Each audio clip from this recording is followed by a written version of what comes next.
আজকে পূর্ব মিশন পড়ানো হয়েছে, মিশন করছে না আপনারা? আচ্ছা, আজকে মিশন নিয়ে আমরা আলোচনা করবো, পাশাপাশি আরেকটা বিষয় নিয়ে। ব্যাপার হচ্ছে যে এই যে থিওরিক্যাল বিষয়গুলা এখন জাস্ট প্রস্তুত করতে হবে না, এখন জাস্ট আমি যেভাবে বলবো জাস্ট একটু নিজের মতো মনটা রেখে দেবেন, যাতে পরবর্তীতে যদি দেখা যাচ্ছে যে কখন তাহলে আপনাদেরকে প্রশ্ন করবেন যে বিষয় শব্দটা কি, এখন সেই অনুযায়ী আপনাদেরকে কিন্তু অ্যান্সার দেওয়ার চেষ্টা করতে হবে। এই বিষয়ের মূল প্রেক্ষাপট হচ্ছে এটা এটা এটা এটা, ধরেন যে আমার আর ম্যাডামের মধ্যে মারামারি হচ্ছে, ম্যাডাম আমার চুল টেনে ছিঁড়ে ফেলছে, ঠিক আছে, আমি ম্যাডামকে ভাবতে পারছি না, মহিলা মানুষ, আমি হেরে যাচ্ছি। এখন মানুষ ওটা রুটে গেছে যে আমি হচ্ছে মহিলাকে মারছি। এখন আপনারা কিন্তু উপস্থিত সাক্ষী ছিলেন। এখন নিরপেক্ষতাভাবে যদি আপনি এটাকে বিশ্লেষণ করতে যান, তাহলে আপনি কি বলবেন? মূল প্রেক্ষাপটে জানেন না যে আসলে ঘটনাটা কি ঘটছিল। এই ঘটনার কথাটাই হচ্ছে আমি বলছি যে মূল ঘটনার যে প্রেক্ষাপট সেটা আমাদেরকে সবসময়ের জন্য মাথায় রাখতে হবে। এই প্রেক্ষাপটটাই হচ্ছে এই যে এই আলোচ্য বিষয়। এখন এই যে মিশরীয় সভ্যতা, আমি আগে হচ্ছে আপনাদেরকে বুঝেছিলাম যে পৃথিবীতে এখন আমরা প্রায় 210টার মতো দেশ আছি, 205টা প্লাস 5টা যাই হোক, এর মধ্যে মনে হয় স্বাধীন সার্বভৌম প্লাস 196, তাই কি না? শিওর আপনারা জানেন না? লাঠি দিয়ে মারা হচ্ছে।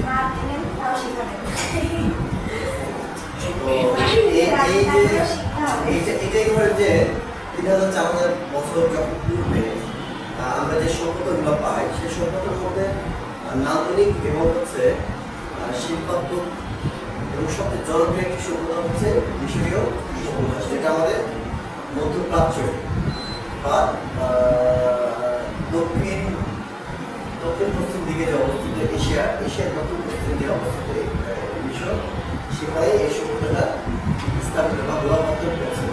এখন এই যে মিশরীয় সভ্যতাটা আমরা কি বা এখান থেকে আমরা কি পাইছি, দেখেন বই দেখা যায় আসলে বই এই যে দেখেন আমি এখান থেকে মাত্র আপনাদেরকে এই 3 লাইন পড়াবো, যে 4-5টা পেজ বাদ, তারপরে তো জানতেন না যে কোথা থেকে পড়বেন, জানতেন। এখন মিশরীয় সভ্যতা থেকে আমরা কি পেয়েছি? মিশরীয় সভ্যতা থেকে আমরা এখন যে আমরা জ্যামিতিক নকশা করি, জ্যামিতিক বস্তুর বৃত্ত বা অন্যান্য রূপ যেগুলো আছে এগুলো আমরা বই থেকে পেয়েছি, সবাই মিশর থেকে। তারপরে আপনার হচ্ছে যে অনেক গাণিতিক সমাধান এটা মিশর থেকে আসছে। তারপরে হচ্ছে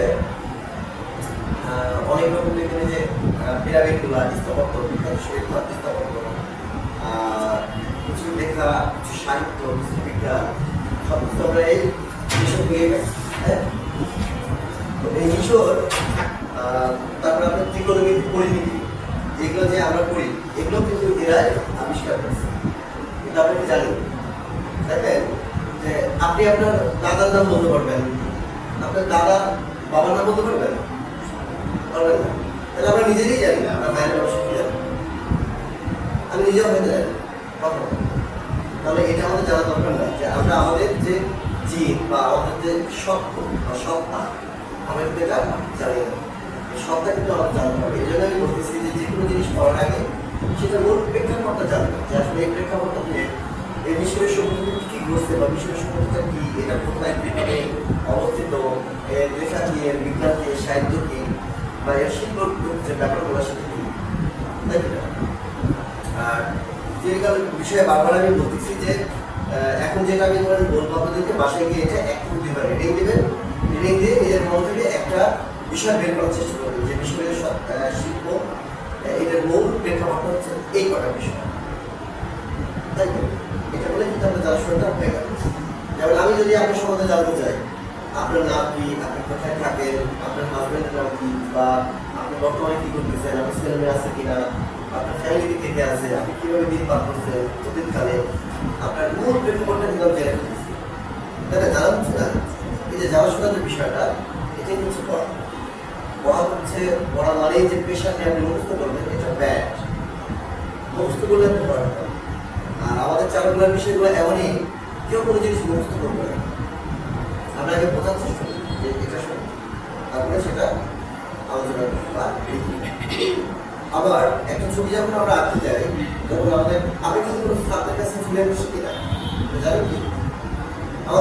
ওদের শিখাই ছবি আঁকা কোনোদিন জাস্ট ওরা আসে কিছু টাইম ক্লাস নিয়ে নিল চলে গেল। প্র্যাকটিক্যাল তো অসম্ভব। প্র্যাকটিক্যাল যেদিন আমাদের ক্লাস জমা দেওয়ার সময় আসে আমরা কাজ আমাদের নিয়ে যাই, নিয়ে গিয়ে তারপরে জাস্ট দেখাই সাধারণত বলে যে এটা এই হয়েছে এটা ওই হয়েছে সেটা চাপ করো। এই যে এক সপ্তাহের মধ্যে আমরা এই 1 মিনিটের মধ্যে সেটা সাক্ষাৎ করার সময় পাই। তাছাড়া কিন্তু ওরা সেটা আমাদের পুরো সক্ষতা দেয়। ছবি আঁকা আমরা শিখি, কাজ করবো আমরা শিখি, এমনি সব কিছুই আমরা শিখি, নট টিচার। জাস্ট আমার টিচারের উপর দৌড়ে নাই আছে, টিচার হচ্ছে আমাদের ছাড়া, আমাদের ছাড়া। আমরা সবসময় ছাড়া থাকি, বৃষ্টি আসে কিন্তু ছাতা নিচে আমাদেরকে আসতে পারে। আচ্ছা দেখেন এইখানে আমরা অল্প একটু এই যে এইটার পেজ নাম্বার হচ্ছে যারা অনলাইনে আছেন তারা একটু আমাকে একটু রেসপন্স করবেন। আপনারা শুনতে পাচ্ছেন? স্যার তাহলে আমাদের বেসিক আচ্ছা যদি শুনতে এবং দেখতে অসুবিধা হয় আমার সাথে একটু একটু বলবেন কেমন? কারণ আপনার রেসপন্স না করলে আমি মনে হয় যে নিজে রোবট হয়ে যাবে। এই বিষয়ে একটু মাথায় দেবেন। দেখেন আপনাদের দ্বিতীয় অধ্যায় এখানে লেখা আছে হচ্ছে মিশরীয় সভ্যতা। আমরা মিশরীয় সভ্যতার যে 4টা লাইন আছে শুধুমাত্র এই 4টা লাইনই পড়বে এখন। দেখেন খ্রিস্টপূর্ব 5000 অব্দ থেকে নবপ্রস্তর যুগের মানুষ বিভিন্ন ধরনের বিভিন্ন নদীর তীরে স্থায়ীভাবে বসতি স্থাপন করতে শুরু করে। যে সমস্ত নদীর তীরে তারা বসতি স্থাপন করা শুরু করে সেগুলো হলো মিশরের নীল নদ, মেসোপটেমিয়ার টাইগ্রিস, ইউফ্রেটিস এবং ভারতবর্ষের সিন্ধু নদ। উন্নত সংস্কৃতি গড়ে ওঠে মূলত মিশরে। পৃথিবীর সভ্যতার ইতিহাসে মিশর সভ্যতায় গণমাধ্যম সৃষ্টি, আর এই সভ্যতার ইতিহাস দিয়ে আমরা শুরু করবো আমাদের সভ্যতার ইতিহাস পাঠ। এটা হেডিংটা উপসংহার একটা বলা হয় আমাদের এখান থেকে এগুলো লেখা দরকার নাই। আমরা মিশর সভ্যতা এখান থেকে একটু পাইলাম, সেটা হচ্ছে যে মিশরের সভ্যতা প্রায় 5000 পূর্বে এটা এর স্থাপত্য বা গোড়া বা মানুষের ভিতরে বসতি স্থাপন শুরু করে। বসতি স্থাপন শুরু করে এখান থেকে কিন্তু শুরু।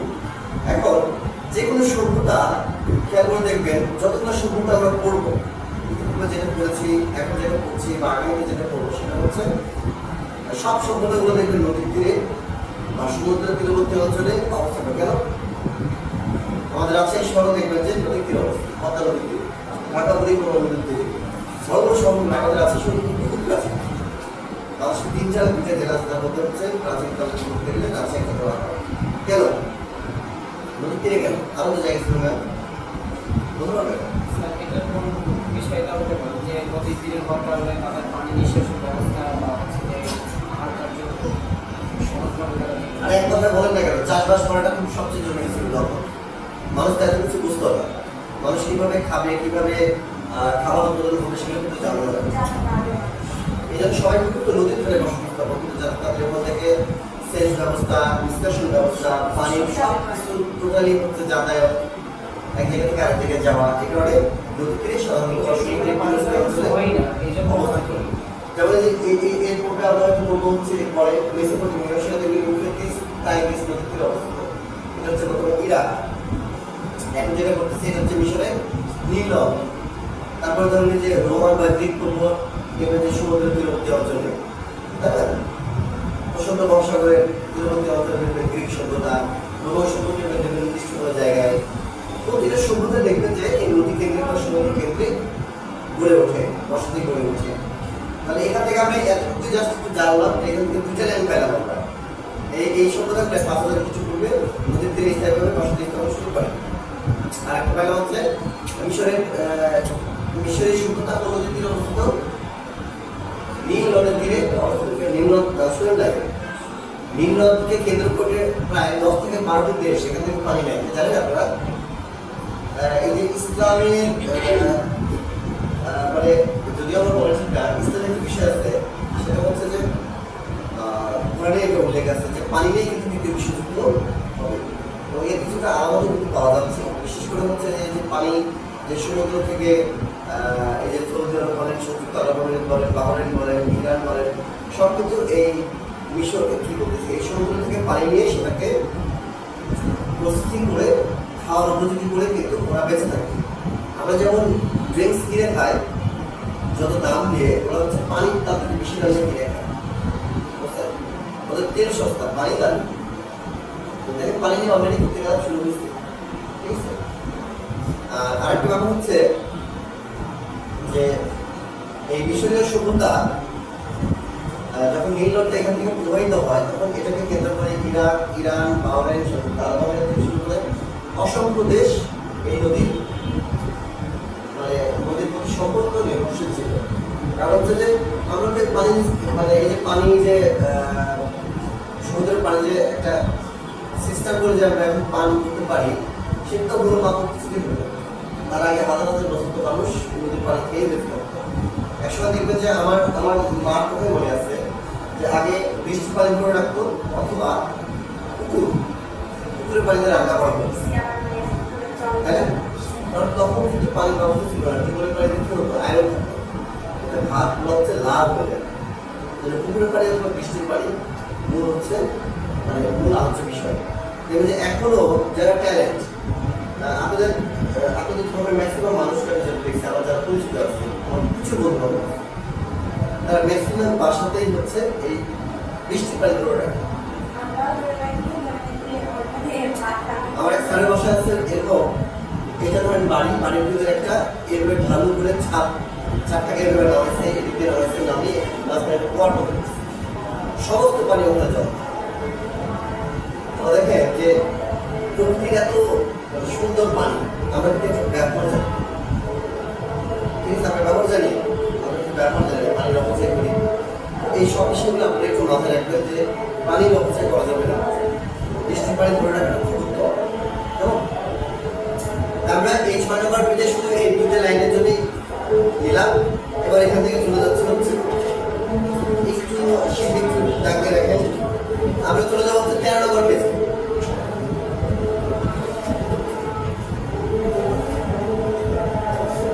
আপনারা ওখানে মোটামুটি একটা হেডিংস এভাবে দিবেন যে মিশরীয় সভ্যতা আমরা এত কিছু করবে, এখান থেকে সভ্যতা গড়ে ওঠা শুরু হয় এবং হচ্ছে এটা বর্তমানে হচ্ছে আমাদের সভ্যতা যে আমরা যত আধুনিক তার পিছিয়ে মিশরীয় সভ্যতার অবদান বিশাল। যেমন হচ্ছে এদের হচ্ছে লেখা, সাহিত্য, এদের জ্ঞান বিজ্ঞান, তারপরে এদের হচ্ছে যে ত্রিকোণমিতি, পরিমিতি, পিরামিড, এখানে সব জিনিসপত্র এগুলো হচ্ছে আমাদের প্রকৃতির একটা বিশাল অবদান যা আমরা বিশ্ব থেকে পাই। হেডিংসটা এভাবে দিয়ে শুরু করবো। তারপরে প্রশ্ন যেমনই থাক, দেখবেন যে আমি 3টে পয়েন্ট সেদিন বলছিলাম, মনে আছে যে একটা যদি বলা হয় আপনাদের যে মিশরের সভ্যতা সম্পর্কে কি জানো লিখো, তখন আপনি কি করবেন বলে গেলেন? আপনাদেরকে জিজ্ঞেস করছি, অনলাইনে জিজ্ঞেস করছি। অনলাইন গতদিন আমি যে আপনাদেরকে বলছিলাম যে কোনো প্রশ্নের ভাস্কর্য, স্থাপত্য আর হচ্ছে চিত্রকলা, তাই না? এই তিনটাই হচ্ছে যে কোনো সভ্যতার কি মূল বিষয়, মূল আলোচিত বিষয়। আমাদের ঘুরে ঘুরে সবগুলো হচ্ছে এর মধ্যেই থাকবে, হ্যাঁ। এবার আমরা ওই হেডিংস দেওয়ার পরে আমরা লেখা এবং সাহিত্য একটু বলবো যে মিশরীয়রাই প্রথম লেখার পদ্ধতি প্রচলন করে। আমরা যা লিখি এই লেখাটিকা কিন্তু ওখান থেকে আসে, ঠিক আছে। এই পদ্ধতিকে হায়ারোগ্লিফিক্স নামে পরিচিত। এটা খুবই ইম্পর্টেন্ট, এখানে একটু দাগিয়ে রাখেন, দাগিয়ে রাখেন যে মিশরীয় লেখার পদ্ধতিরাই প্রথম প্রচলন করে। এই পদ্ধতির নাম কি? হায়ারোগ্লিফিক্স। হায়ারোগ্লিফিক্সে পরিচিত। গ্রিক ভাষায় এর অর্থ হচ্ছে পবিত্র লেখা। তারপরে হায়ারোগ্লিফিক্স মানে হচ্ছে পবিত্র লেখা। এই লেখা বিভিন্ন চিহ্নের মাধ্যমে প্রকাশ করা হতো। এক একটি চিত্র দ্বারা এক একটি বস্তু বোঝানো হতো। আচ্ছা, তারপর যাই ক্রমে ক্রমে এই সমস্ত চিহ্ন এক একটি বিভক্ত ধারণাকে প্রকাশ করতে এবং কোনো কোনো চিহ্ন উচ্চারণ করতে ব্যবহার করতে। অবশ্য সবাই সম্পূর্ণ মেসোপটেমিয়ার সময়ে ইউনিফর্ম নামে এক ধরনের লেখার পদ্ধতি বুঝে লেখা হতো। আচ্ছা, ইউনিফর্মটা আমরা এখন দিব না, আমরা হায়ারোগ্লিফিক্সটা দেব। অবশ্য এই যে হায়ারোগ্লিফিক্স থেকে আমাদের চরিত্রে হায়ারোগ্লিফিক্সকে দুইটি ভাগে ভাগ করা যায়। একটি হলো হেরোটিক, আরেকটি হচ্ছে ডেমোটিক। এটি হচ্ছে হেরোটিকটা হচ্ছে ব্যবসা বাণিজ্য ও সাধারণ কাজে ব্যবহার করা হতো, অপরটি হচ্ছে ডেমোটিক। এটা অপেক্ষাকৃত সহজ এবং জনপ্রিয়। তাহলে আমরা কি বললাম? যারা অনলাইনে আছেন, আমার তো কথা একটু জোরে বলা হচ্ছে, আমরা কি শিখলাম যে মিশরীয় লেখা এবং সাহিত্য, এটা আমাদের যে পৃথিবীতে লেখা প্রচলন হয় সেটা এখান থেকেই হচ্ছে শুরু হয়। লিখন পদ্ধতি যেটা আমরা পাইলাম সেটা হচ্ছে পৃথিবীতে যে লেখা আরম্ভ হয় এই মিশরীয় প্রথম কি করে প্রচলন করে, প্রথম এটা তো আমরা জানতাম জানতাম। আচ্ছা, তারপরে দেখেন এই লিখন পদ্ধতির নাম কি? হায়ারোগ্লিফিক্স। হায়ারোগ্লিফিক্স মানে কি? পবিত্র লেখা। এটা বাংলা অর্থ হচ্ছে পবিত্র লেখা। ওকে,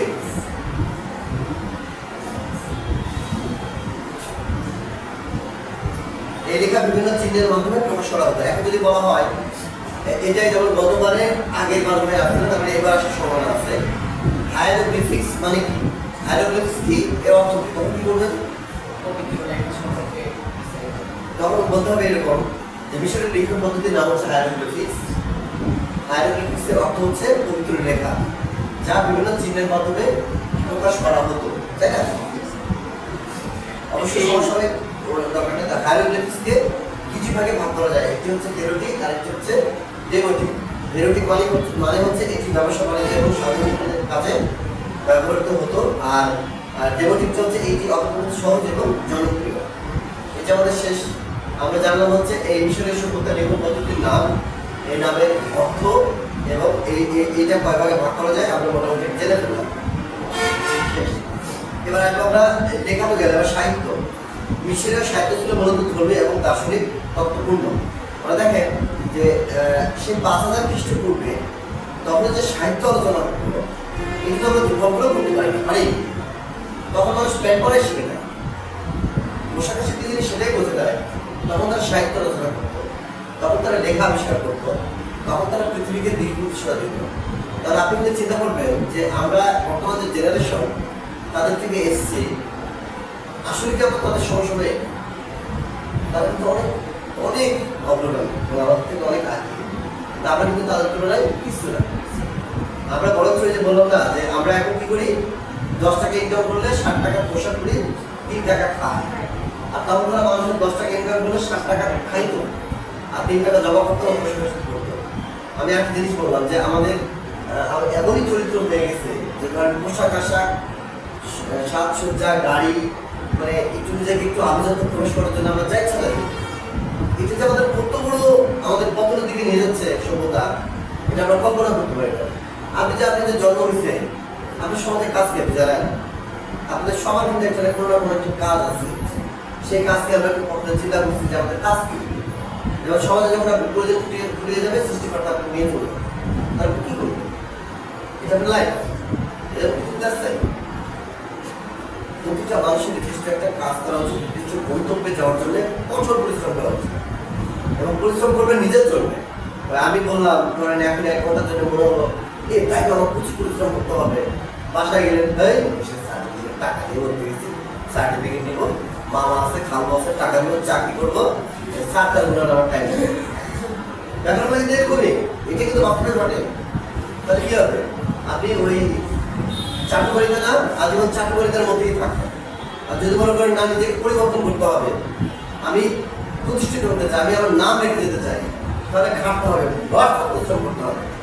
এই চীনারা এত অগ্রগামী কেন? কারণ প্রতিটা মানুষ যে কাজই করুক তারা মনোযোগ দিয়ে এবং দীর্ঘ টাইম নিয়ে কাজ করে। এই জন্য ওরা হচ্ছে এত উন্নত, ওদের মানসিক বিকাশ এত সুন্দর। আর আমরা তো ধরেন যে কিছু বলে না বলেই জানেন ভাবি এই যে ওইভাবে এই করবো, ওইভাবে এটা করেছে, ওইভাবে এটা করেছে। ছেলে মানুষগুলোর সংস্কৃতি দোস্ত এটা বাইক কিনে ফেললাম, কাউকে একটা বাড়ি শুরু করবো, আমার এত টাকা, প্রচুর টাকা দিয়ে তো রাখবো কোথায়? এই যে ব্যাপারগুলো আমাদের যে অধপতনের দিকে আমরা যাচ্ছি, এগুলো হচ্ছে নমুনা। ঠিক আছে, ধরে নমুনা। তারপরে আপনি একটু বড় ফিল আপনার ইচ্ছা না যে একটা বান্ধবীটাকে দেখেন, আমাকে দেখেন, এটা কিন্তু এগুলো হচ্ছে আমাদের চেঞ্জ করতে হবে। আমাদের হচ্ছে এমনভাবে নিজেকে তৈরি করতে হবে যে না 10 জন মানুষ যখন বলতে পারে আই এম দ্য বেস্ট, বুঝছেন? I am the best. সবার মধ্যে আমি বেস্ট না, আমি বেস্ট।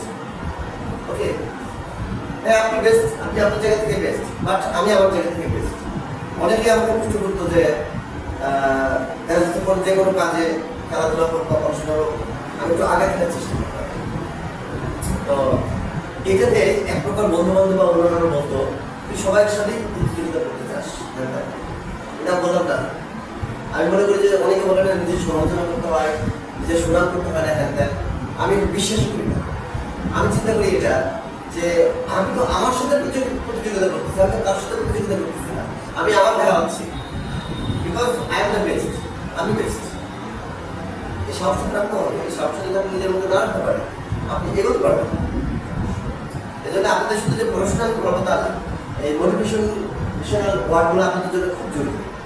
আপনাদের উৎসাহ দেওয়া, আপনাদেরকে কাজের ক্ষেত্রে অগ্রগতি করা, এটা আমার দায়িত্ব। কারণ আপনারা পর্যাপ্ত প্রাপ্তবয়স্ক, তাই না?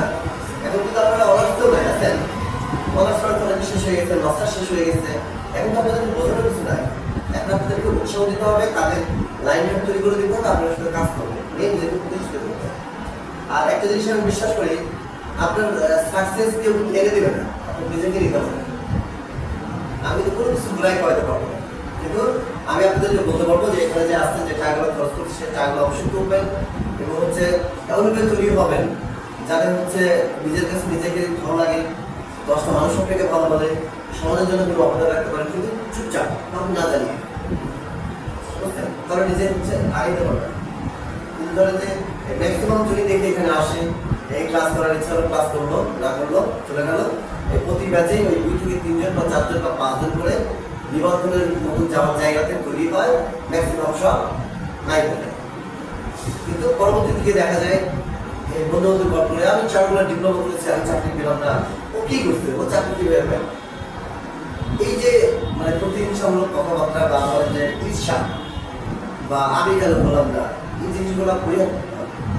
আপনার লাক্স আপনার কাছে, আপনার ভাগ্য আপনাকেই তৈরি করতে হবে, কেউ করে দেবে না, দেবে? কেউ করে দেবে না। আর আরেকটা জিনিস আমি বিশ্বাস করি যে এত পরিমাণে পরিশ্রম করবেন যাতে সাকসেসগুলো আপনার পিছু দৌড়ায়। আপনি সাকসেস পিছু দৌড়ায় না, খবরদার। যে আমি এই করবো, ওটা করবো, তেল করবো, ওখানে যাচ্ছি, এখানে যাচ্ছি, এটা না, লাইফ না। লাইফটা হচ্ছে আপনি এত পরিমাণে পরিশ্রম করবেন যে চাকরি যেন আপনার পিছিয়ে পড়ে। তাহলে চাকরির পিছিয়ে আপনি দৌড়াবো কেন? চাকরি দরকার আছে বলে? অবশ্যই দরকার আছে, খাওয়া খাওয়া, টাকা ইনকাম করতে হবে না, তাই তো? কিন্তু সেটার তো একটা সময় আছে, সেই সময়টা অটোমেটিকই হচ্ছে আপনাদের মধ্যে সেটা রিভিউ হবে। কিন্তু সেই সময় আপনি যে স্কুলে যে ঢুকবেন, ঢোকার জন্য আপনার যোগ্যতা কি? আপনি একটা বাচ্চার দৃশ্য খাইতে পারবেন, ফলগুলো লাগাইতে পারবেন, তাহলে আপনি বাচ্চাদেরকে কি শেখাবেন? ওই আগের দিন মুখস্থ করে যাবেন, পড়াতে করবেন, শেখাবেন, এর ধরা খাবেন না। আজকে দেখালেন, কাউকে দেখালেন, একদিন ধরা খাবেন, লজ্জা পাবেন, অপমানিত হবে পিচ্ছিদের কাছে, কেমন হবে? ভালো লাগবে? তাহলে যেটা করতেছে মনোযোগ করতে হবে, অথবা ছেড়ে দিতে হবে। মাঝামাঝি থেকে মাঝামাঝি থেকে কোনো লাভ নাই, কোনো লাভ নাই, বুঝছেন? কোনো লাভ নাই, প্রচুর হার্ডওয়ার্ক করে। তো দেখেন যে মিশরের সাহিত্যের সর্বশ্রেষ্ঠ উদাহরণ হচ্ছে মেসোফিট নাটক এবং ইগনাটনের সূর্য দেবতার শক্তিবাদ। মেসোফিট নাটকটি লিখিত হয় খ্রিস্টপূর্ব প্রায় 3000 অব্দে। এতে বিভিন্ন দেব দেবতার কাহিনী বর্ণিত আছে। আর ইগনাটনের স্বস্তিবাদ হচ্ছে মূলত সূর্য দেবতারই জয়গান। ইগনাটনের বিশ্বাস অনুসারে সূর্য দেবতাই হচ্ছে সবকিছুর উৎস, তিনি যা কিছু ভালো তারই উৎস। প্রাচীন মিশরীয়দের কাছে তিনি হচ্ছেন জীবনদায়ী শক্তি, পক্ষান্তরে তিনি পাপের জন্য মৃত্যু। উল্লেখ্য ইগনাটনই প্রথম একেশ্বরবাদের প্রতিষ্ঠাতা। আচ্ছা, এটা আমাদের এখান থেকে দরকার, শুধু নিবন্ধ চালু এখন যে মিশরের সাহিত্য ছিল মূলত হচ্ছে ধর্মীয় ও দার্শনিক কি তত্ত্বপূর্ণ। মিশরের সাহিত্যের সর্বশ্রেষ্ঠ উদাহরণ হচ্ছে মেসোফিট নাটক এবং ইগনাটনের সূর্য দেবতার স্বস্তিবাদ। এটা একটা গ্রন্থ টাইপের। স্বস্তিবাদটা কি? যে মিশরের যে পিরামিডগুলো দেখবেন, পিরামিডের পাশে মন্দিরও থাকে। হ্যাঁ, মন্দির মানে যে পূজাঞ্জলি তা কিন্তু না। আগেকার মানুষ হচ্ছে বিশ্বাস করতো যে প্রকৃতিতে যাই চিরন্তন সত্য তাই মনে হয় আমাদের তৈরি। এটা আপনিও তেমন করতেন ওই সময়, আমিও তেমন করতাম। এটা অস্বাভাবিক কিছু না। আমাদের ধর্ম এভাবে ছিল না। ধর্ম আসতে কেন জানে? ধর্ম আসতে মানুষকে শান্ত রাখা। উগ্রতা, আমাদের ছেলেদের মধ্যে যে উগ্রতা, আমাদের বাইরে থেকে অবস্থা, একটা ছেলে মানুষ কিন্তু বাড়িতে শান্তি থাকতে পারে না। তার নেচারটাই হচ্ছে বাইরে থাকা বলে। আমাদের ভিতরে যে উগ্রতা আছে, হিংস্রতার যে ব্যাপারগুলো আছে, এটাকে কন্ট্রোল করার জন্য হচ্ছে এই যে সংসার এবং হচ্ছে ধর্ম, এটা সব মানুষের ক্ষেত্রে সমান। বুঝছেন? এদের ধর্মটা আসছে। ধর্মটা ওই যে এই জন্য ওই জন্য এর জন্য তার জন্য না, যে মানুষের প্রয়োজনের জন্য ধর্মটা সৃষ্টি করে তাকে এভাবে দিয়ে দিচ্ছে আমাদের মধ্যে। কেমন? এই হিসেবে সাহিত্য ছিল মূলত ধর্মীয় দার্শনিক। সর্বশ্রেষ্ঠ উদাহরণ হচ্ছে মেসোফিট নাটক এবং ইগনাটনের সূর্য দেবতার প্রতি স্বস্তিবাদ। এখন মেসোপিক নাটক একটা বিখ্যাত গ্রন্থ বা নাটক। এটি সম্পর্কে ডিটেলস দরকার নয়, এখানে জাস্ট একটু ব্যাখ্যা দেবেন নিচের দিকে, যেখানে জনপ্রিয় সাহিত্য আছে এখান থেকে একটু ব্যাখ্যাটা অ্যাড করবেন। আর এটা যদি সত্যিকার বলতেছি যে ওই মন্দিরগুলো কি করতো, তারা সিঁড়ি বেয়ে বেয়ে উঠতো, উঠে সূর্যের প্রথম আলোটা এখন 10তলা বিল্ডিং আগে করবে না 1তলা বিল্ডিং আগে করবে, 10তলা আগে করবে না সূর্যের আলো। এই জন্য তার চিন্তা করতে যত উঁচু করা যায় উঁচুতে উঠে আমরা যখনই আমাদের সূর্যের আলো আমাদের দিকে পড়বে তারপরে ঈশ্বরের কাছাকাছি আমরা চলে গিয়েছি, এবং এই চলে যাওয়ার ফলে আমরা হচ্ছে তাদের কি করতেছি, তাদের স্বস্তিবাদ করতেছি যে হে সূর্যের মতো তুমি সকল কিছু উৎস বা তুমি মহান, যেতে যেতে ভালো লাগে তার অনুসারে। তো এটাই হচ্ছে সেখানে এই আলোচনাগুলো হতো যে ঈশ্বরের স্বস্তিবাদ মানে হচ্ছে এই ধরনের পূজা বা অর্চনা করা হতো। ঠিক আছে, সূর্যের প্রথম নিদর্শনে আমরা নিত যাতে ওরা মনে করতো যে আমরা একদম ঈশ্বরের কাছাকাছি চলে গেছি। বুঝলেন, এগুলো তারা উঁচু স্থানে উঠে এটা তাদের অর্চনা করতো বা পূজা দিতে হবে, যেটা যেভাবে বলে। তারপরে মিশরের সভ্যতা কি, মিশরের সভ্যতা কোথায় অবস্থিত আমরা জানলাম হচ্ছে মিশরীয় লেখা বা সাহিত্য। মিশরের লেখার নাম কি? মিশরের লেখার পদ্ধতি নাম হচ্ছে হায়ারোগ্লিফিক, যার অর্থ হচ্ছে পবিত্র লেখা। মিশরের হায়ারোগ্লিফিককে কিছু ভাগে ভাগ করা যায়। একটি হচ্ছে হেরোটিক, যেটা হচ্ছে কি সাধারণত ব্যবসা বাণিজ্য এবং সাধারণ কাজে ব্যবহার করা হয়। আর আরেকটি হচ্ছে ডেমোটিক, যেটা অত্যন্ত সহজ এবং জনপ্রিয়। এবং আরেকটি শিক্ষা হচ্ছে মিশরের সাহিত্যের সবচেয়ে বড় উদাহরণ হচ্ছে মেসোপিক নাটক এবং ইকরাটের সূর্যদেবতার স্বস্তিবাদ। মেসোপিক নাটকে কাহিনীগুলো নির্মিত হয়েছে আনুমানিক 3000 খ্রিস্টপূর্বে, এবং এটার মূল প্রতিবন্ধ বিষয় ছিল হচ্ছে দেব দেবতা, বিভিন্ন মিশরের যে রাজা এবং হচ্ছে উচ্চ পদস্থ যে ব্যক্তিবর্গ, তাদের নিয়ে সাধারণত নাটকগুলো রচিত হতো। যেমন আর জনপ্রিয় সাহিত্যের মধ্যে হচ্ছে দার্শনিক, তত্ত্বপূর্ণ এবং ধর্মীয় রচনা ছাড়া হালকা এবং লোক ধরনের লেখাও সে সময় সৃষ্টি করেছিল। লোকসঙ্গীত, ভ্রমণ এবং বীরত্বপূর্ণ কাহিনী, যুদ্ধজয়ের কাহিনী, প্রেম উপাখ্যানও রচিত হয়েছে। বিখ্যাত কাহিনীগুলোর মধ্যে অন্যতম হচ্ছে দুই ভাইয়ের কাহিনী। এই যে জনপ্রিয় যে সাহিত্য, আমরা যে সাহিত্যটা পড়লাম, এটা যদি এখন শুধু বলা হয় যে মিশরীয় সভ্যতা কি, মিশরীয় সভ্যতা হচ্ছে লিখন পদ্ধতি এবং সাহিত্য নিয়ে বিস্তারিত আলোচনা করে, তখন আমরা ডিটেলস এগুলো লিখবো, এটাই আমাদের রচনাগুলো হয়ে গেল। কিন্তু যদি থাকে প্রশ্ন এইভাবে মিশরের সভ্যতা কি, মিশরের সভ্যতা সম্পর্কে বিস্তারিত আলোচনা করবো, তখন আমরা কিন্তু এই সাহিত্য লেখার পদ্ধতি জাস্ট সংক্ষেপে এক লাইন করে লিখে ছেড়ে দেবো। ছেড়ে দেওয়ার পর চলে যাবো হচ্ছে ওদের 3টা পয়েন্ট যেটা বলছিলাম যে সাধারণ শিল্পকলাটা মূল বিষয় হচ্ছে স্থাপত্য, ভাস্কর্য এবং চিত্রকলা। তারপরে ওখান থেকে আমরা বিস্তারিত আলোচনা করবো।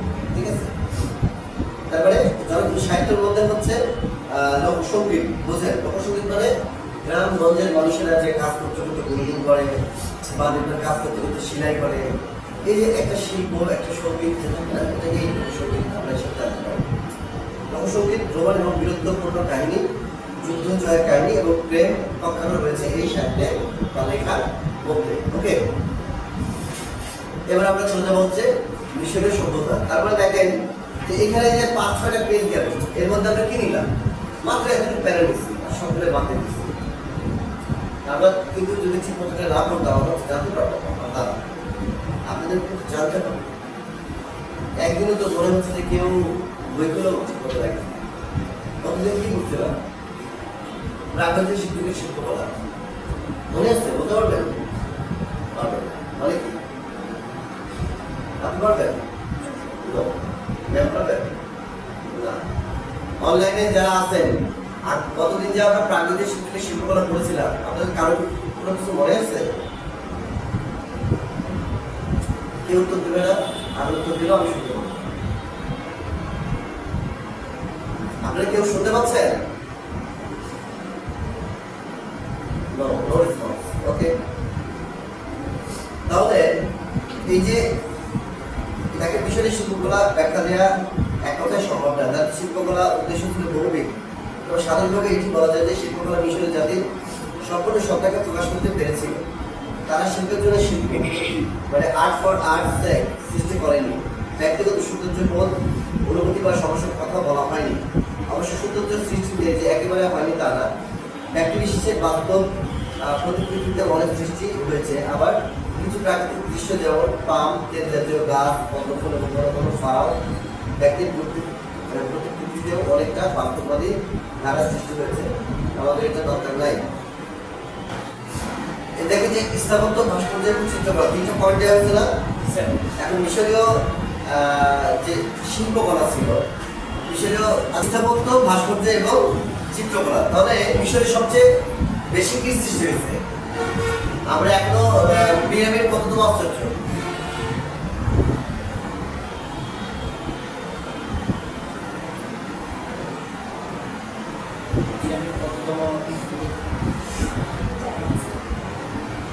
যততম কততম?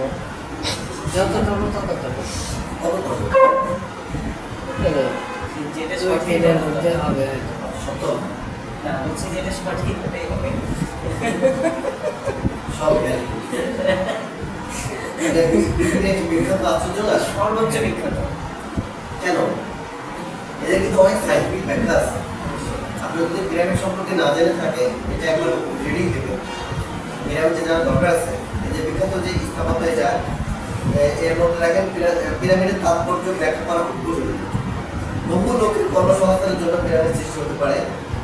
এই মতবাদ থেকে এটাই মনে হয় যে লোক সংখ্যা বৃদ্ধি পেয়েছিল কৃষি, খনিজ এবং শিল্প বাণিজ্যের মাধ্যমে সমগ্র জনগোষ্ঠীর জীবন কার্যের সম্ভবপর। কিছু কিছু ভালো নীতি দেখে রেখে ভুল আছে, কিন্তু এই মতবাদ সম্পূর্ণরূপে গ্রহণযোগ্য নয়। কারণ পিরামিড হল ধর্মীয় এবং রাজনৈতিক আদর্শের প্রতীক। পিরামিড হল ধর্মীয় এবং রাজনৈতিক আদর্শের প্রতীক। এই নির্মাণ কাজ ছিল এক বিশ্বায়ন কাজ।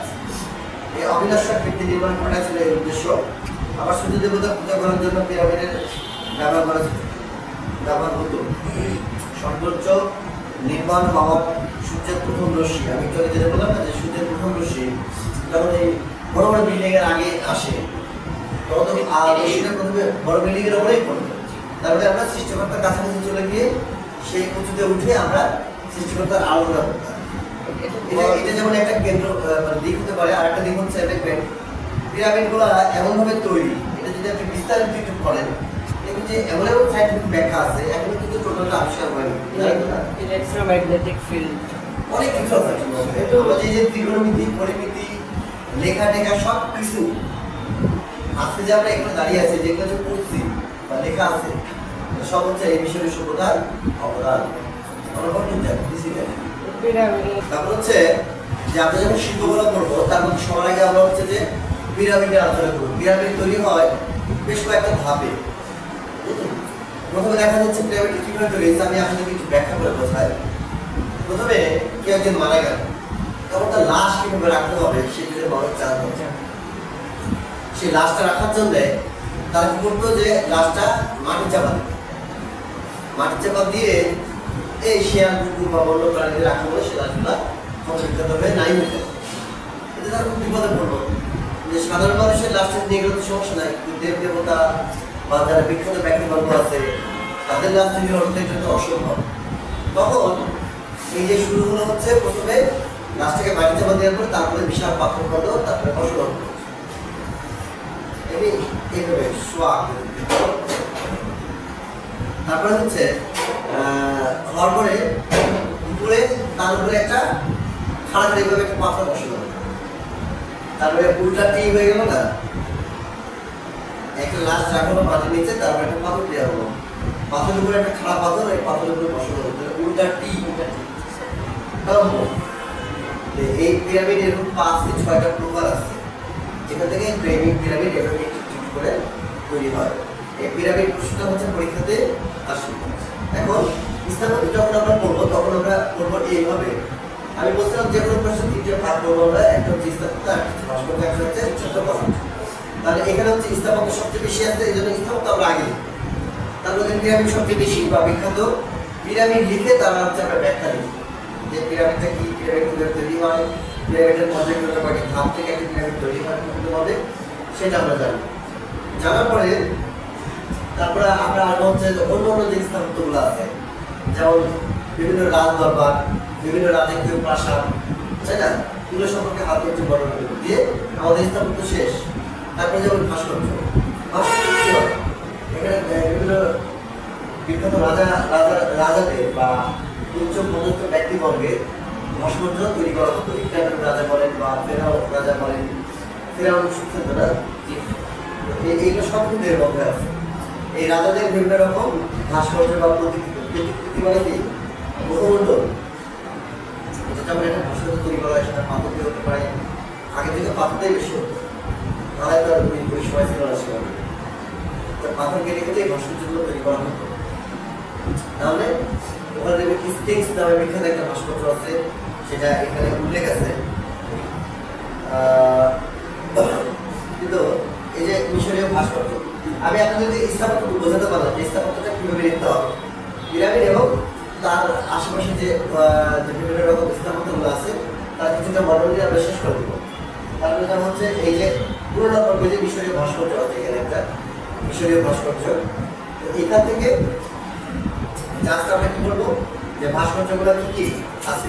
যে একটা বিখ্যাত ভাস্কর্য আছে তার নাম একটু উল্লেখ করবো আগে সূচনাতেই, তারপর জাস্ট একটা ব্যাখ্যা দিয়ে শেষ।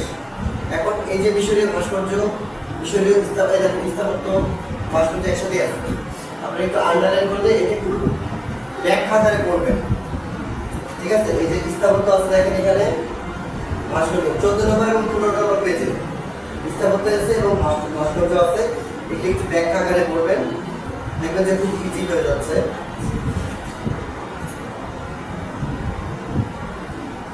আচ্ছা, এই হওয়ার পরে সবচেয়ে বিখ্যাত ভাস্কর্য হচ্ছে স্ফিংস। এখানে দেখেন সেদিকে টার্নালাইন করলাম আমি। স্ফিংস এটা হচ্ছে অর্ধেক সিংহের দেহ, অর্ধেক হচ্ছে এক রাজার দেহ, এরকম ভাগ থাকে। হ্যাঁ, রাজা এবং সিংহ মিলে একটা ভাস্কর্য করা হচ্ছে, যার নাম হচ্ছে স্ফিংস। তো এই এখান থেকে এই বিষয়টা ভাস্কর্যটা একবার রিডিং দিবেন, দেওয়ার পরে এই পরের পেজে পেয়ে গেছি। 16 নম্বর পেজে দেখেন এই যে উপরের দিকে লেখা আছে স্ফিংস গির্জা কায়রো। কায়রোতে একটা বিশ্ববিদ্যালয় হয়ে গেছে না, বিখ্যাত ছিল। এই যে মিশরীয় ভাস্কর্যের মধ্যে দেখবেন যে স্ফিংস, এটা পরীক্ষাতে প্রতিবার আসে, গত বছরও আসে, এবারও আসে। স্ফিংস কি ভাস্কর্যের মধ্যে বিখ্যাত হচ্ছে স্ফিংস, গির্জা বা অন্য যেগুলো কিছু আছে বা অন্যান্য রাজাদের প্রতিকৃতি, যেগুলো আমাদের শক্তিশালী এবং সক্ষম দেহ অধিকারী করে তারা তৈরি করা হতো। এখানে এটা একবার রিডিং দিবেন, ওকে দেবেন, ওকে। তার নিচে দেখেন চিত্রকলা লেখা আছে, চিত্রকলার প্রাক কথা, ওই অঙ্ক কি বলবেন। এই 16-17টা পেজের মধ্যে আমরা মাত্র পেলাম 2 থেকে 3 পেজ, আর আছে আর নাই। অনলাইন তো কেউ আর কোনো রেসপন্স করতেছে না, ওদেরকে আমি কি বলবো, ওরা কি বুঝতেছে আমার কথা না বুঝতেছে না, শুনতে পাচ্ছে না, নো আইডিয়া জাস্ট, ঠিক আছে। আপনারা শুনে রাখেন আমার মতো টপিক হচ্ছে। তো আমরা এটার মধ্যে পাইলাম হচ্ছে স্থাপত্য, যেটার মধ্যে পিরামিড খুবই বিখ্যাত, ভাস্কর্য পাইলাম স্ফিংস, গির্জা, কায়রো, তারপরে পেলাম হচ্ছে চিত্রকলা। চিত্রকলা আমার কোথায় হতো, তখন তো দেওয়াল টাওয়ালে রোডে অনেক বাইরে থাকতো না, কোথায় হতো বিভিন্ন ঘোড়ার দেওয়ালে বাবা আছে না কিশোরের সুবিধার মধ্যে গোয়া। হ্যাঁ, আমরা প্রাগৈতিহাসিক যুগ মানে কি বলা হয়, যেটা হচ্ছে ইতিহাস মানে যেগুলোতে আবর্তিত হয়েছে, এই যে বিশ্ব সভ্যতা অন্য সভ্যতা যে লিপিবদ্ধ হয়েছে না, প্রাগৈতিহাসিক যুগের লিপিবদ্ধ হওয়ার চান্স ছিল না, এটা বহু প্রাচীন। সেখান থেকে আমরা আস্তে আস্তে আধুনিক হচ্ছে, আধুনিক হতে হতে হতে বর্তমান যুগে তো আসি এখন, তখন আমরা এটা হচ্ছে যে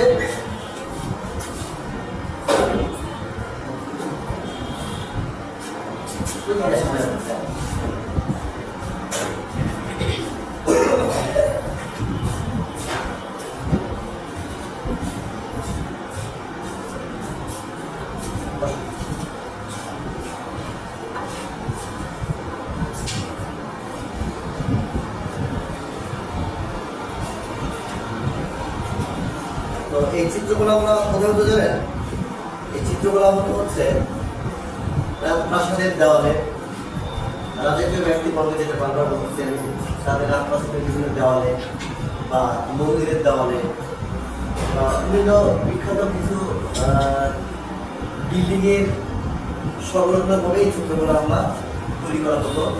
তার মধ্যেই হচ্ছে যে এই চাইনিজ ম্যাক্সিমামগুলো থাকতে হচ্ছে ধর্মীয় ভিত্তিক প্রতীক। ধর্মীয় যে রাজারা ছিল বিভিন্নভাবে তাদের বিভিন্ন লোকগাথা কাহিনী এবং হচ্ছে তাদের জীবনগাথা নিয়ে বা বিভিন্ন দেবতাদের উদ্দেশ্যে এই যে কল্পনা শক্তি তারা তৈরি করতে সেটারই এক ধরনের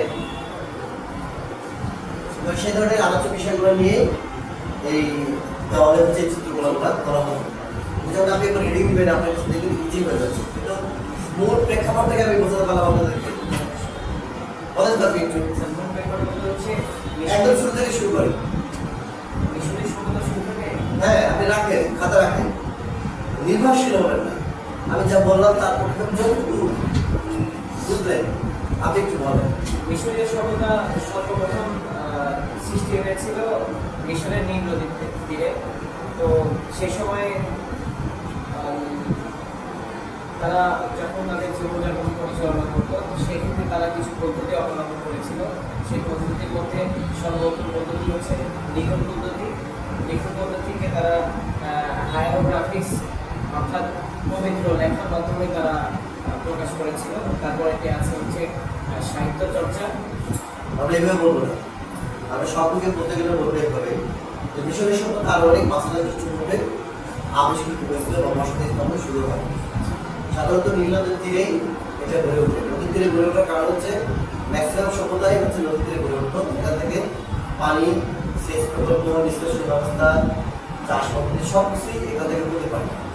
তো মিশরের সভ্যতা হচ্ছে পৃথিবীর যে শুরু বা পৃথিবীর যে আমরা যে বর্তমান আধুনিক সভ্যতায় আসছি তার গোড়াপত্তন এটাই প্রথম করেছে। ওদের মাধ্যম দিয়েই কিন্তু আমরা এখানে আসছি।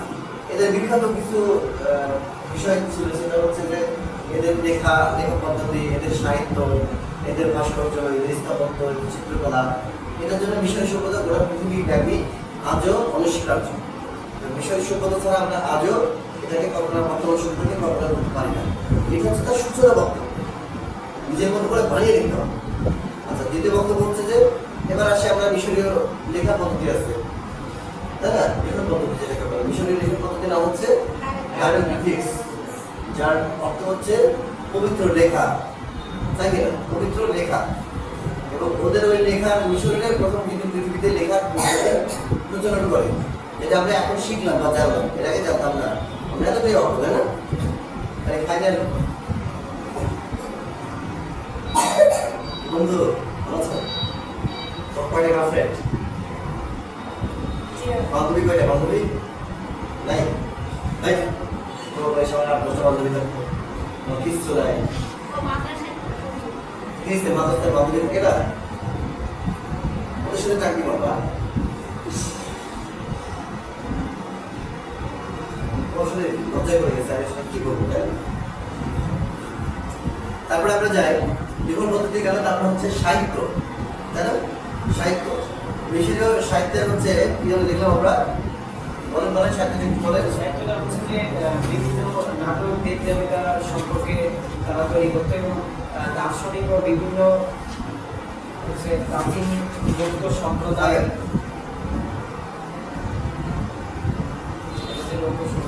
মিশরের সাহিত্য ছিল মূলত হচ্ছে ধর্মীয় এবং দার্শনিক তত্ত্বপূর্ণ।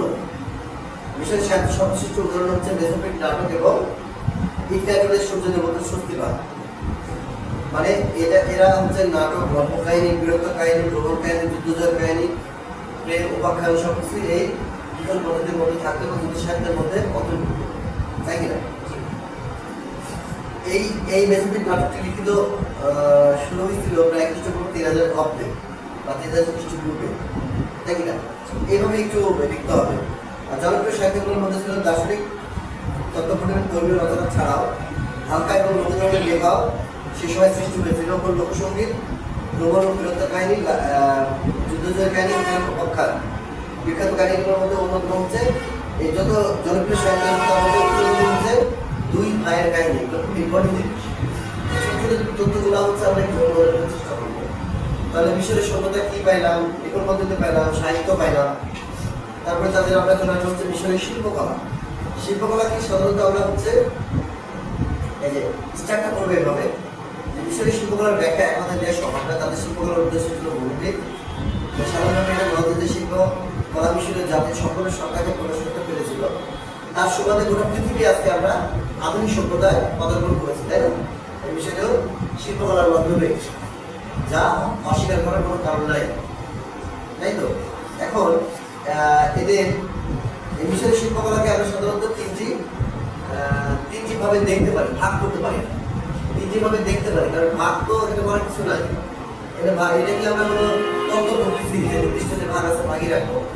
এখানে আমরা এইভাবে বলবো বিষয়টাকে যে মিশরীয় সভ্যতাটাকে আমরা তিনভাবে দেখতে পারি। একটি হচ্ছে স্থাপত্য, দুই নম্বর হচ্ছে ভাস্কর্য, তিন নম্বর হচ্ছে চিত্রকলা। এখন স্থাপত্যের মধ্যে কি আছে? সর্ববিখ্যাত হচ্ছে পিরামিড, তারপরে বড় বড় রাজপ্রাসাদ, বড় বড় ব্যক্তিবর্গের মানে কি বলে এটাকে, বড় বড় ব্যক্তিবর্গের যে বাড়িঘর থাকে, কি বলবো আমরা, রাজপ্রাসাদ তো বললাম।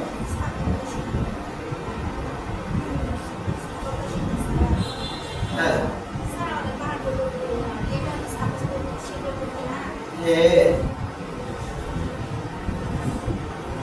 বিখ্যাত ব্যক্তিবর্গের বাড়িঘর, ঠিক আছে, বা প্রাসাদ, প্রাসাদে এবং রাজকীয় রাজদরবার, এগুলো হচ্ছে তাদের স্থাপত্যের সর্বোৎকৃষ্ট উদাহরণ। এখন প্রাক পিরামিড আসবে। পিরামিড, যখন আমরা পিরামিড সম্পর্কে যখন আলোচনা করতে যাবো তখন লিখবো যে পিরামিড আসলে এই ঘটনা, পিরামিড তৈরি হয় কয়েকটি ধাপে। প্রথমে সোজাভাবে রাখা হয়, তারপরে উল্টাটি, তারপরে টম্ব তৈরি করা হয়, তারপরে একটা একটা করে পাথর বসাতে বসাতে আসতে বিশাল একটা পিরামিড। তাহলে ওই সময় এক একটা পাথর ওজন হচ্ছে প্রায় হচ্ছে কত কত টন টন হয়, 1 ton 2 ton 5 ton 20 ton 30 ton পর্যন্ত আছে। তাহলে ওই সময় এই পাথরগুলো কিভাবে তোলা হলো? এক একটা না, হাজার হাজার পিরামিড, তাই না? এত বৃহৎ বৃহৎ কাজ সে সময় রাসূল জানবার রাসূল মেশিন কিভাবে করা হয়েছে চিন্তা করতে পারেন? সম্ভব আমাদের মধ্যে চিন্তা করা, আমরা ভাবি আমাদের সবার লাগে তারা কতটা পরিশ্রমী ছিল, সেভাবেই কিন্তু তারা আজকে এই পিরামিড তৈরি করতেছে। বিধায় গোটা বিশ্বে কিন্তু এখনো বিশ্ব হচ্ছে এই পিরামিড, ঠিক আছে? পিরামিডে যে কয়েকটা ভাগ আছে, ভাগগুলো একটু দেখবেন। তারপরে চলে যাবো আমরা হচ্ছে ভাস্কর্য। এই যে ভাস্কর্য দেখা যাবে, স্থাপত্য দেখলে দেখে নিই, স্থাপত্য, ভাস্কর্য, এইগুলো আমরা একটু রিডিং দেবো। আমরা মোটামুটি তো একটা জানলাম, এখন একটু রিডিং দিলে দেখবেন আপনাদের কাছে বিষয়টা টোটালি ইজি হয়ে যাবে। আর এই পিরামিড সম্পর্কে যদি ডিটেলস করতে যান তাহলে দেখা যাচ্ছে অনেক কিছু শিখতে পারবেন, কিন্তু এতটা ধৈর্য আমাদের কিন্তু এখন নাই, তাই কি? ধৈর্য আছে, আমাদের ধৈর্যগুলো কিন্তু এতদিন এখন নাই। তাহলে আমরা মোটামুটি পিরামিডটা এই পর্যন্ত শেষ করি। ওকে, শেষ করি। শিখলাম তো অনেক কিছু, নাকি? আপনি রেড করে আসতে হবে, ঠিক আছে? এই যে ক্লাসটা তো রেকর্ড হয়ে থাকতেছে, এটা পরে একটু দেখে নেবেন, যদি বাসায় সময় পাবেন না তারপরে দেখে নেবেন, ঠিক আছে? এই বইটা আমরা সবচেয়ে বেশি পড়ছি। এটা ছাড়া আরো কয়েকটা বই আছে, আমরা যেমন শীত পছন্দ করি না। ধরেন যে এই যে এই নোটটা আমরা কি করে জানেন, প্রতিটা প্রশ্ন আপনারা যেমন কেউ হয়তো আছেন অ্যাফিলিয়েটেড কলেজ, কেউ হয়তো বিশ্ববিদ্যালয়, বা কেউ হয়তো ডিগ্রি কলেজ কমপ্লিট করছেন না বিশ্ববিদ্যালয়ে। তো আমরা আমাদের যেমন পরীক্ষাতে ধরেন যে বলতো 10টা প্রশ্ন আমাদের থাকবে, 5টা লিখতে হবে। আমাদের সাথে সাথে দিতে 10টা প্রশ্ন, আমরা ওখান থেকে 5টা বাদ দিয়ে দিতাম, ওই 5টা করতাম সারা বছরে। তাহলে এই সিলেবাসটা করতাম মনে মনে করেন 100-র মধ্যে 80 লিখতে পারতাম। এই পড়াগুলো এতটাই সোজা যে আপনি মুখস্থ করলে ভুলে যাবেন, আর যদি জানার ইচ্ছা থাকে তাহলে আজীবন মনে রাখতে হবে। এটাই হচ্ছে চারগুলো। এই চারগুলোটাকে হচ্ছে অন্যভাবে ধরতে হয়। আপনি জানার জন্য যখন কোনো কিছু করবেন তখন সেই জিনিসটা আপনাকে সহজে ছেড়ে যাবে না। কিন্তু যদি পড়ার জন্য এটা ধরেন, আপনি নিশ্চিত সব লিখে দেবেন, পারবেন না, অসম্ভব। তো এই জিনিসগুলো আমরা বাসায় হচ্ছে নোট করতাম। মিশরের সভ্যতা কি, মিশরের সভ্যতা সম্পর্কে বিস্তারিত আছে, আর মধ্যে পিরামিডটা বিস্তারিত লিখে রাখতাম। শুধু পিরামিড সম্পর্কে আসতো, পিরামিড লিখে ফেলতাম। শুধু লেখায় সাহিত্য যদি আসতো, শুধু লেখা সাহিত্য লিখে ফেলতাম। ওদের ডিটেলসটা 4-5 মিনিট নোট করতাম। এই যে নোটটা করলাম আমি কোনদিন ভুলে যাবো সম্ভব অনেক সময় নোট করি আমরা বই পড়ি বা বই থেকে যদি নোট নাও করি তাহলে ডাইরেক্ট আমরা আমাদের মতো করে নিই আর আমাদেরকে শেখানো হয় এভাবে যে নিজস্বতা থাকতে হবে নিজস্বতা যদি আপনার না থাকে তাহলে আপনি সবাই দুজন মানুষ যেভাবে হয় জন্ম হয়েছে বড় হয়েছে বেশি দিন হয়েছে বাচ্চা কাচ্চা হয়েছে বাবা হয়েছে মা হয়েছে তাড়াতাড়ি হবে মরে যাবে চলে যাবে শেষ এই হচ্ছে না এই লাইফটাকে সৃষ্টিকর্তা যে জন্য তৈরি করছে এখন এই সৃষ্টিকর্তার দিকে তাকিয়ে যদি চিন্তা করেন না আমার লাইফে কিছু করতে হবে তাহলে একটু অন্যভাবে ভাবতে হবে ওকে আমরা এই কারণে হচ্ছে এগুলো নোট করতে হবে স্থাপত্য কি ভাস্কর্যগুলো কি আছে চিত্রগুলো কি আছে আমার মূলত স্থাপত্য এটা দিয়ে স্থাপত্য আর ভাস্কর্য এটা চিত্রকলা খুবই কম এই চিত্রকলা দুই ঘন্টার জন্য দেখা যাচ্ছে এতটুকু লিখে ছাড়লাম স্থাপত্যের জন্য দেখা যাচ্ছে 5 বা 6 লাইন লিখলাম ভাস্কর্যের জন্য দেখা যাচ্ছে 5 বা 6 লাইন লিখলাম দিয়ে শেষ তাহলে আমার প্রশ্নটা কি হলো ডিটেলস হয়ে গেল এবং আমার পড়াটা কমপ্লিট হয়ে গেল আর এটার পাশাপাশি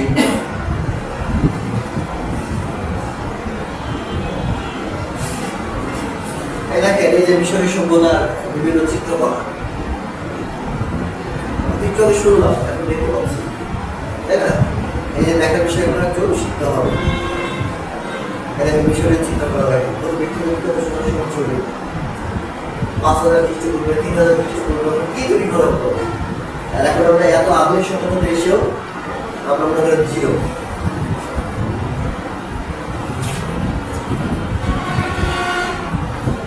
এটা হচ্ছে ইকরাটুন রাজা ইকরাটুন রাজা তো অনেকেই ছিল ইকরাটুন রাজা ছিল ফিরাউন রাজা ছিল ফারাও রাজা ছিল এটা তো দেবতা বলা হয় না